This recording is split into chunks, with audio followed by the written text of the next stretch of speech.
Shalom. First and foremost, I want to give all praises and honor and glory to Yahweh, Ba'ashem, Yahweh Shah, Ba'ashem, Rechak Wadash. Double honors to the apostles, the elders of Great Millstone. Well, peace and mercy to the ties that God came out there that's laboring His truth. With all sincerity, I want to say Shalom.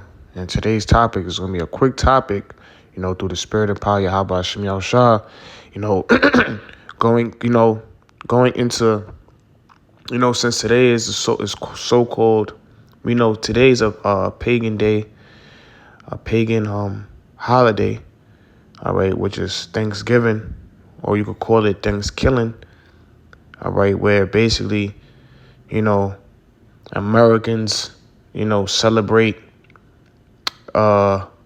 basically what they're really basically celebrating is the downfall of the Native Americans, which the Native Americans are, biblically the tribe from the tribe of Gad. Okay. So, a lot of people, you got your own people, Israel, Jake, you so-called Negroes, Latinos, and Native Americans who are celebrating today, today as a holiday, which we know the word holiday goes back to the word holy day. So this is why this day is considered to be a pagan day, because this day is not a holy day unto the Lord, unto Yahweh Hashem Yahweh Shah. And in fact, that this is a reminder of how, we are oppressed here in America. We're celebrating the downfall of our people, of the Native Americans. Now, I went into the article, just going into broken treaties with the Native American tribes. I just wanted to give some historical context, just to keep, a reminder, remind myself, and remind the Lord's sheep of, this is a great example of, us being oppressed, because a lot of people don't know that,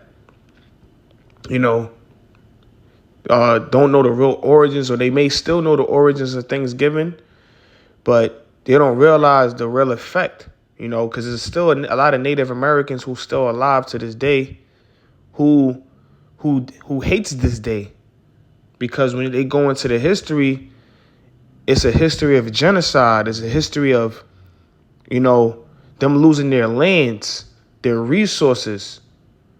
Okay. And in fact, I just wanted to bring this out real quick. Salakia. All right. Killers, before I do it, killers of the flower moon, because I always mention this at camp, but I really want to read it, because this is based on a true story. And this is, a reminder of why we do not trust the so-called white man. Okay. He's a deceiver. He's a liar.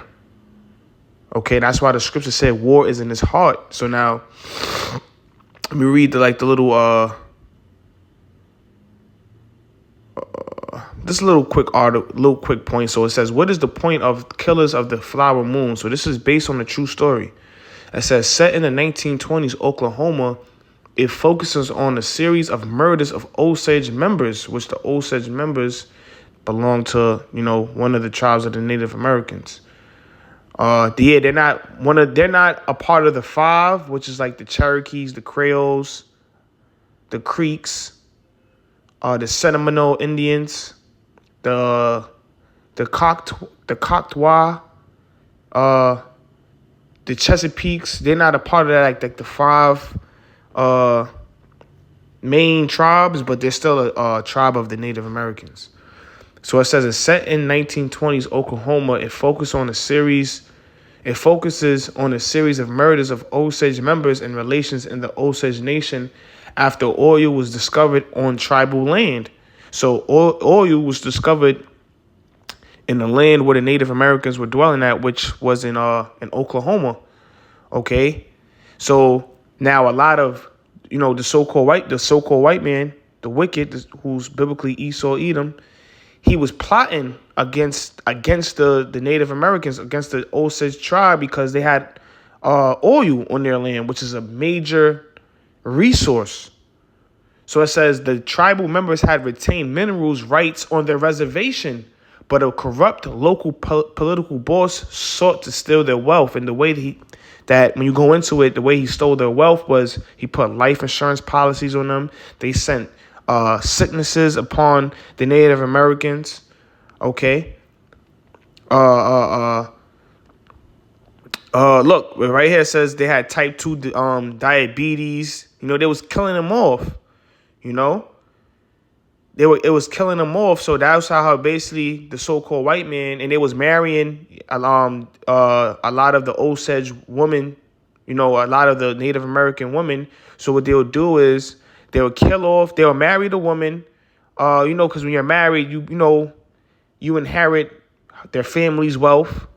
So that what they was doing was they was plotting against the Israelites, the Native Americans, the Osage tribe. So they would do is they would send sicknesses, diseases, and basically slowly watch them die out and basically inherit and take over, the land, their resources. And this is one of the ways, and this is the reason why the so-called white man, which I'm going to do another lesson on, is going to go into captivity. That's why the scriptures say the wicked. Matter of fact, let me go get it real quick, bring a precept out. This is Psalms chapter 37, verse 12. It says, the wicked plotteth against the just and gnasheth upon him with his teeth. So who's the wicked? The wicked is the so-called white man. He was plotting. This is a great example of the Osage tribe. He was plotting against the Israelites. All right. For their resources. Okay. And he did it by, shedding blood and killing them off. All right. Because that's in the so-called white man's nature. The scriptures speak about in Revelation 6 and 4 that he represents death and hell. Okay. So now going into the broken treaties real quick. Made the point on that. So it's going to this article, the history.com, which is a reliable resource. So it says broken treaties with Native American tribes. From 1778 to 1871, the United States signed some 368 treaties with various indigenous people across the Native American continent. It says between the Revolutionary War and the aftermath of the Civil War, over the course of almost a century, the United States and Native Americans signed some 368 treaties that would define their relationship for centuries to come. The treaties keyed off the fundamental idea that each tribal group was an independent nation with their own right to self-determination and self-rule. But as white settlers began moving on to the Native American lands, this idea came into conflict with the relentless pace of westward expansion, resulting in many broken promises on the part of the U.S. government. And this is why we cannot trust these devils, man. Because the whole time, when they even came into the land, these different explorers, they were plotting on taking over. And they do that to this very day. They try to go into these, different countries, try to take their resources, strip them from their resources, their gold, their oil. And that's why a lot of wars occur. A lot of tension. A lot of tension goes even with what's going on in the Middle East with Iran and Israel and, what's going on in the land of Israel with the Middle Eastern nations. And because, all of it goes back into them taking over the land, all right, which is in their nature. Okay, the scriptures speak about how the so-called white man, he's a cunning hunter, and he was blessed with the sword. Okay, so this is what he does very well. He goes to different lands and he takes over and conquers it. Makes treaties, come softly, and break his treaties and just shed a lot of blood. All right. So I wanted to get into a quick, these are different treaties, but I'm going to go into this treaty right here because everyone should know who Andrew Jackson is, all right, which is one of the presidents of the United States, one of the early presidents of the United States of America. So this is Andrew Jackson and an Indian Removal Act in 1830. Now, This only happened, a couple hundred, probably like, I know it sounds crazy, but only, let's say, almost 200 years or a little over. Well, we're in the year 2025, 24. So 2024, yeah, a little over 200 years. So this is not too far off. So it says over the decade, 1814 to 1824, that Andrew Jackson served as a federal commissioner. He negotiated 9 out of 11 treaties signed with Native American tribes in Southeast, including the Choctaws, the Chickasaws, the Creeks, the Seminoles, and the Cherokees. And these are the 5 like original like tribes of the Native Americans, like are the main ones, like I mentioned earlier. It says in which the tribes gave up of a total of some of 50 million acres of land. Now we know, since we're more seasoned in the truth, that we know that real wealth is land. Real wealth is land. This is why a lot of when you go into like the financial department, you have a lot of the elites like the Vanguards, the BlackRocks. They're basically purchasing 40% of real estate, because if you could have control of the land and real estate, you could control everything. You could control what's going on with the resources, and it might be oil, whatever. That's because land is real wealth. That's what real wealth is. You could put your animals on there, start farming. There's a lot of things you could do with land. Okay, so the Native Americans, they gave up 50 million acres of land, which is a lot of money. Think about it. Try to Google how much does 1,000 acres of land cost. Matter of fact, let's just do a quick research. Salakia. How much is 1,000 acre of land? Let me see, how much is it though, land worth? Right, 1,000 acres of land could be worth anywhere from 12 million to well over 100 million. So now the Native Americans, this is only 1,000. They gave up over 50 million. 50 million acres of land from the states of what? From the states of Alabama, Florida, Georgia, Tennessee, Mississippi, Kentucky, and North Carolina. All right. So they gave up 50 million acres of land, and only 1,000 acres of land right now is worth between 10 million to 100 million. So they gave up, we could comfortably say they gave up billions of dollars. Gave up worth a lot of billions of dollars they gave up. They were forced to give up. Now, when we bring out scriptures, he that leadeth captivity shall go into captivity. When we mention that the Israelites the so-called Negro, Latino, Native American are gonna rule, are gonna be the future kings and priests, and we're gonna have these other nations under us, be subjected under us. Why is it so crazy? Why do people look at it so crazy? You gotta go into these things.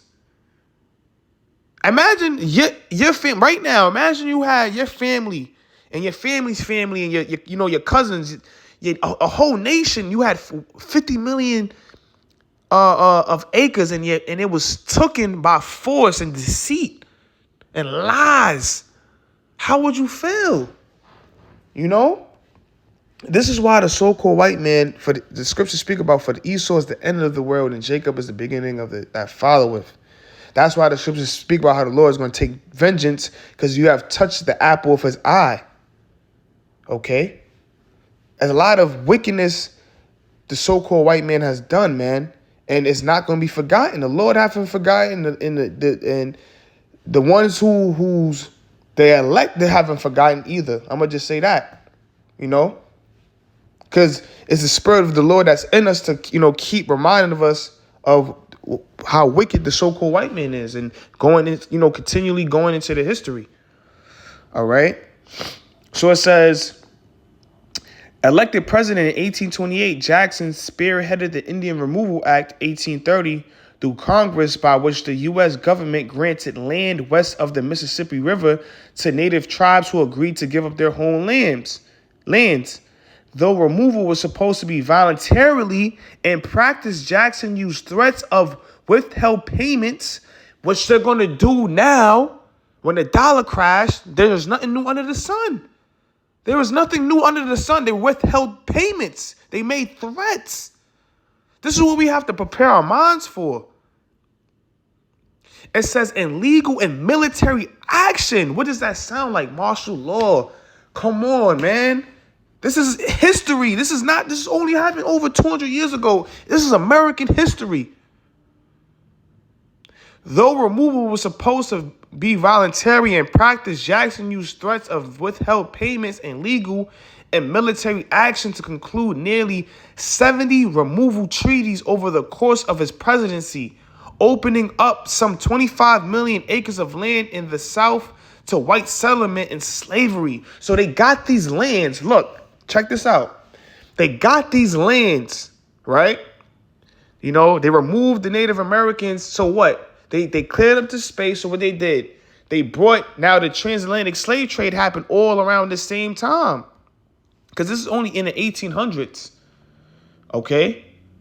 You know, we know slavery, began around this, this early 1600s, a little before that, 1611, 1619, even goes to some early, late 1500s when you go into the history.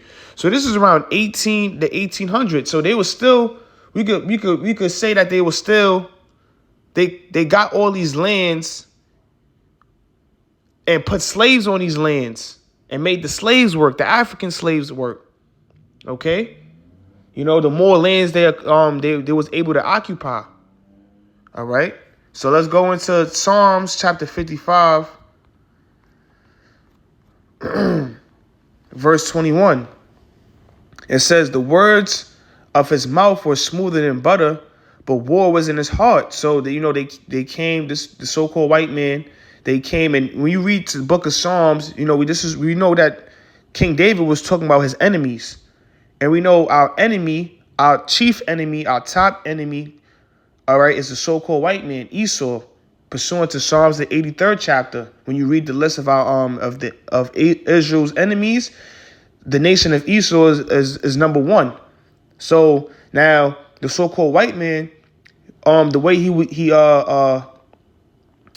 was able to conquer the lands was by bloodshed and deceit. Remember, that's why the scripture said that Yahweh Shai is coming to take take the kingdom.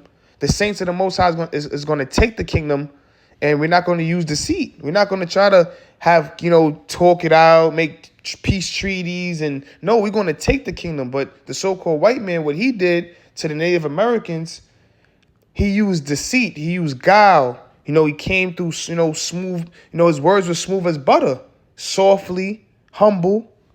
Okay. But war was in his heart. War was in his mind the whole time. Okay.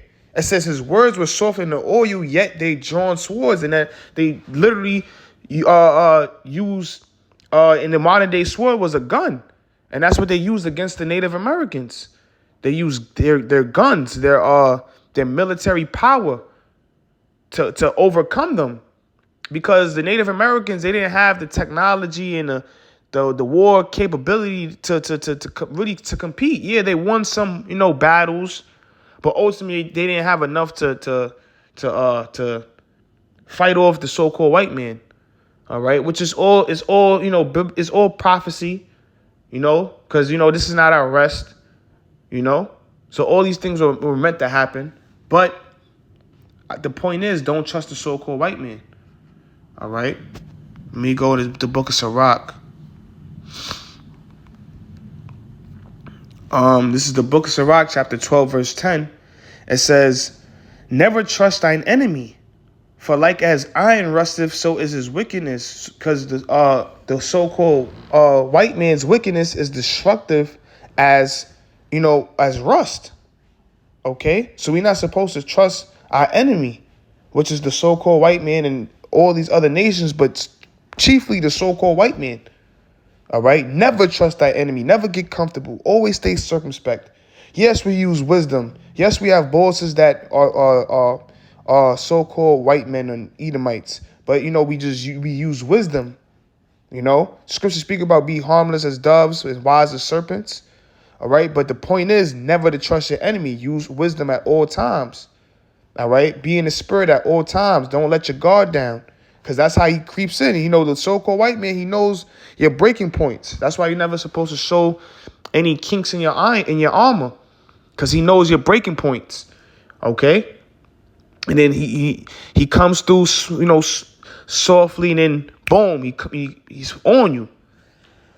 Verse 11, it says, though he humble himself and go crouching, yet take good heed and beware of him. So he goes humbly, comes softly, comes crouching. You got to take good heed of him. And thou shalt be unto him as if thou hadst wiped a looking glass, and thou shalt note that his rust has not been altogether wiped away. Right. So the point is, not to trust your enemy, not to trust the so-called white man. Okay? Beware of him at all times. Beware of all his movements and use wisdom. And never forget the history of what he has done to our people, to the so-called Native Americans, to the so-called Negroes, the West Indians, okay, the Latinos, which the Latinos are the indigenous Indians as well, okay. So Lord willing, this is edifying. With that, I want to say shalom. I want to give all praises and honor and glory to Yahweh Shem Yahushua, and with that, shalom.